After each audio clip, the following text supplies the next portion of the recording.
31st night উপলক্ষে আমাদের সমাজে নানা রকমের কৃষ্টি কালচার চোখে পড়ে। এ বিষয়ে তরুণদের উদ্দেশ্যে আপনার নাসিহা কামনা করছি।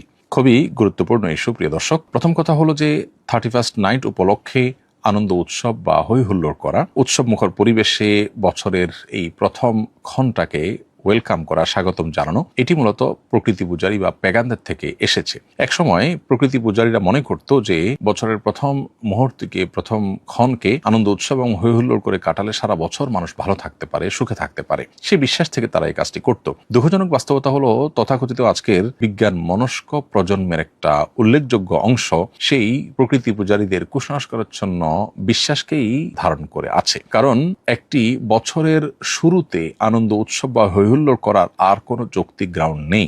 যদি কোনো বছরের আগমন আপনার আনন্দের কারণ হয়, তাহলে ওই মুহূর্তে তো আরেকটা বছরের বিদায় হয়েছে। যার আগমনটা আপনার আনন্দের কারণ হবে, তার বিদায় কি বেদনার কারণ হওয়া উচিত নয়? আপনি নতুন বছরের আগমনে হৈ হুল্লোড় এবং আনন্দ উৎসব যদি করে থাকেন, তাহলে ঠিক একটি বছরের বিদায় তো তখন হয়েছে, তখন তার জন্য কি আপনি বেদনাহত হয়েছেন? আপনি কি সেটার জন্য কখনো কষ্ট পেয়েছেন? মূলত এই ধরনের আনন্দ উৎসবের পেছনে কোনো যৌক্তিক গ্রাউন্ড নেই। আমরা প্রতি মুহূর্তে লজিক এবং যুক্তি খোঁজা মানুষগুলো যখন এ কাজে বা এ ধরনের কাজে আমরা যখন লিপ্ত হই, তখন সেটা আসলে আমাদের বিশ্বাসের দেউলিয়াত্ম এবং আমাদের চিন্তা এবং আদর্শগত যে ভয়াবহ ত্রুটি এবং গ্যাপের জায়গা, সেটাকে শুধুমাত্র স্পষ্ট করে দেয়। প্রতি বছর 31st নাইট উপলক্ষে যে আতশবাজি হয়ে থাকে, এগুলোর কারণে নানা সময়ে নানা দুর্ঘটনা ঘটে।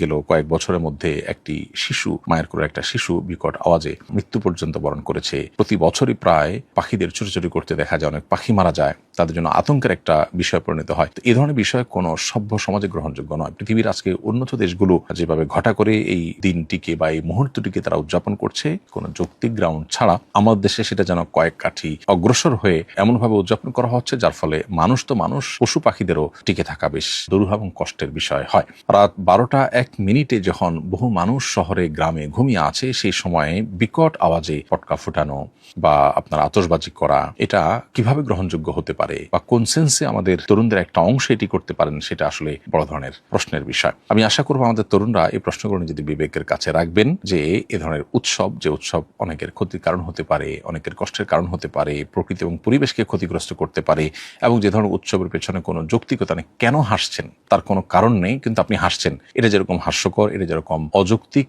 এটা যেরকম অগ্রহণযোগ্য এবং এটা যেরকম ত্রুটিযুক্ত বিষয়, ঠিক একইভাবে এই 31st নাইটের প্রথম মুহূর্তকে বা আপনার নতুন বছরের প্রথম মুহূর্তকে বা 31st নাইটকে উদযাপন করা, এটাও একই রকম। আল্লাহ তাআলা আমাদের তরুণদেরকে বোঝার তৌফিক দান।